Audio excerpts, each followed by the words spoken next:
we have a confusion between the religious concepts and spiritual concepts. Why I am saying that? Because the religion is meant for all, everybody.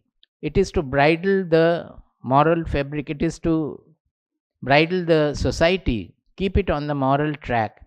And everybody will not be able to understand the real truth. For knowing the truth, it needs lot of effort, lot of thinking, lot of subtlety is involved. By and large, people will not care for the truth at all. But how to keep the society in bridle? Some simple formula is given so that they are led on the proper auspicious track. They are not deviated from the auspicious track. So suppose we say that there is some Atma which goes from this body to that body. It means that there is some truth about my identity which is not dependent on the body, which is transcending the body. Is it not so? Whenever we say that when the body falls, the Atma goes somewhere to the heaven or hell or so, then at least we are pointing out to our reality which is not encompassed by the body-mind complex, which is transcending the body-mind complex. Some subtle identity which is transcending the body-mind complex. And it is true that Atma we are referring to is not the body-mind complex, not the gross object. It is transcending that. Now, when we have a faith on such an Atma, when we start enquiry, then we will try to find out then what is this Atma in reality. How can I know what has happened to the Atma? Where has it gone? Or does it go anywhere? Or it cannot move at all? What it is that we will try to know. But suppose we say that there is no Atma at all. When the body perishes, it becomes hydrogen, oxygen, nitrogen, and that is the end of it. Everything is over. Then we will never look for anything transcending the body. Do you get my point? So the general code of the society, the moral code, will be something which will keep the entire population satisfied, consoled, and within a certain bridle, some auspicious day, so that the society moves on the auspicious track. So the religious idea is based on this Punarjanma theory of the soul. That soul is something in the body which after the body falls, it goes to another body, goes to heaven or goes to hell. So the many of the religions in the world, you will find it is based on this Punarjanma, along with a karma theory and the Swarga and Naraka. These are the common religious concepts.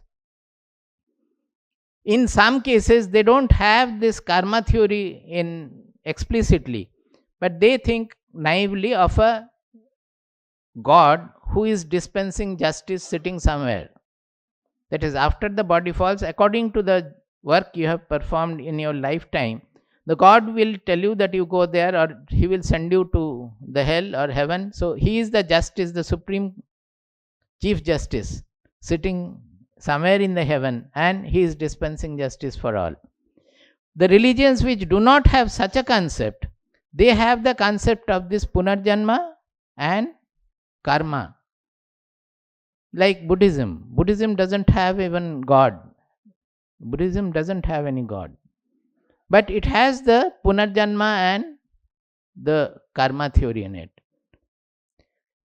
Actually, when this is all religious, these are all religious concepts. When we take to spirituality, we go into the Upanishads or Bhagavad Gita, we confuse, we are not able to get out of these religious concepts, which are elementary concepts, to understand the real concept of Atma, Paramatma, Brahman, or whatever.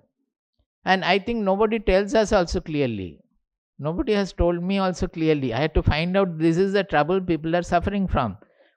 See, even in physics also, unless we are initially in the elementary classes, we are reading Newtonian mechanics.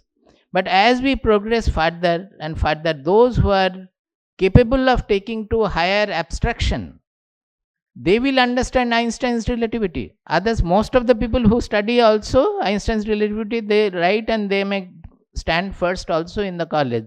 They may not understand what is Einstein's relativity. Most of the people do not understand. And during Eddington's time, he said that only 3 in the world understood at that time.